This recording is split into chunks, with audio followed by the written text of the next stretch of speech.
experiment. Man, that got me flagged. I actually got shadow banned for a while because of that. Watch all of his interviews, see what he talks about, and then ask him different questions that nobody's asked before.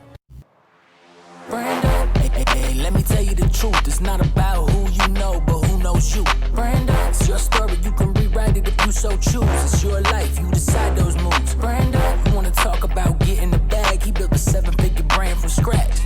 Brando, it's the Brand Up podcast, but you already know. Enough talking, bro. Let's start this show. Brando. My goal is to explore my personal brand Yep. over the next, couple of months. Yep. So I understood the concept of creating daily content for YouTube and then split it up and then put it out to the rest of the platforms. Yep. What do you think there? Like, what's the ideal process? If you can maybe pull the curtain on your, what do you exactly do? You actually record a video. You put the video on a Google Drive, and then you let the editor do. Who does all? Oh wow. Okay. Yeah. Sure. Super. I want to go technical. Yeah. Good. Let's do Tactical. it. Technical. Tactical. Love it. So we start with Evernote. Okay. For most of my videos, it's a 3-person process. I have a researcher named Ivan, and he is researching all the videos. So he's finding the clips for, if it's a top 10, he's finding clips of the top 10. If it's the espresso, he's finding the clip for the espresso, and he brings them to me. So every Tuesday when it's filming day, everything has to be updated by Tuesday. A little bonus on that is when we're doing the 254s, we tailor the 254 bonus to each video that we're doing. Somebody else on my team is in charge of 254. They have access to the Evernote. So they're looking at the notes before I do. They're writing the 254. So then when I show up on Tuesday, I've got all the videos I need to film. Either on a small day, it would be 10 videos, Yep. 12 videos, or on the full day where I gotta do all day long weekend videos. Because it's only one day a week or sometimes one day a month, so it's gotta all be ready for me to go, right? I load up my Evernote, I'm looking at the clips. If I have to say something about the clip, I'll watch the clip and then record what I'm gonna say. If it's a top 10 where I'm basically saying the rules, I'll start working my way through that. I record everything on my computer. So I have a DSLR connected to my computer. Okay.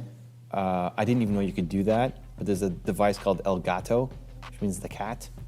It plugs into your USB on your computer, and then you can plug a DSLR into it. Oh, all right. And then it films straight into the computer? Yeah. Oh, wow. Yeah, sick. So, Whoa. your computer thinks it's a webcam. So here's what happened. I had a webcam. I got the Logitech. It was the only 1080p Logitech webcam. I don't know if there's others now, but it was the best one.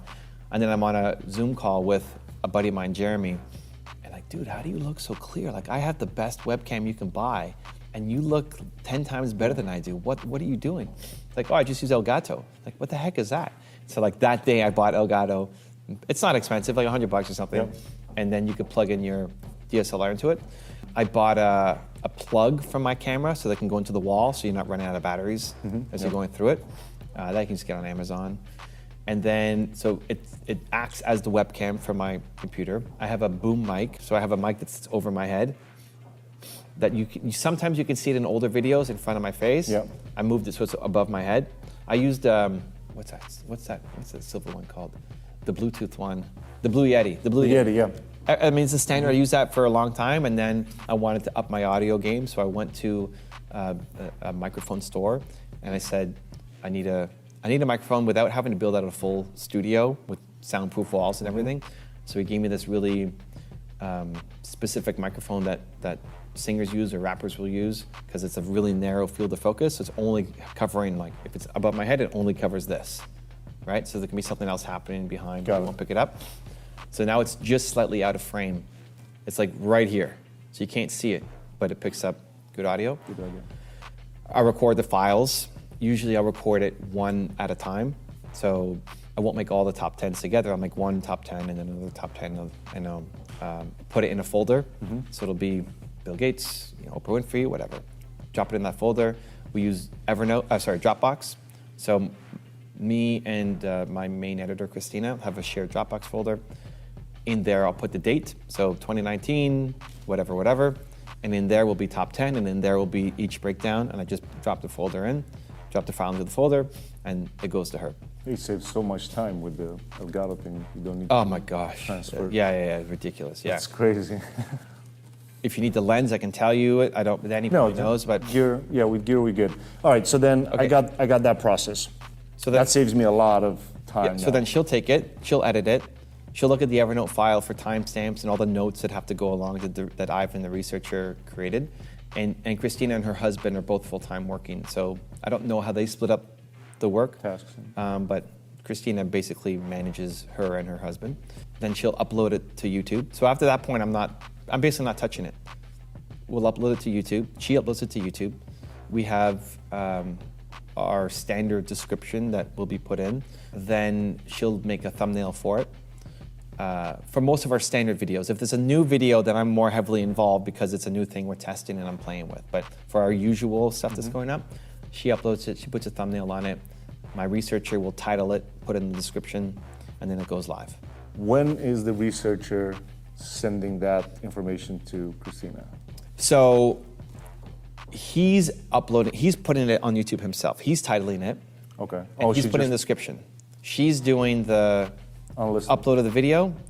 Yeah, and she'll put the thumbnail on.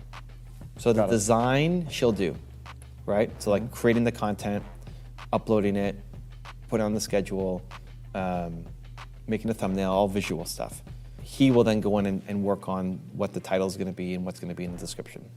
Got it. Okay. And then it goes live. Like I'm out of the process by then.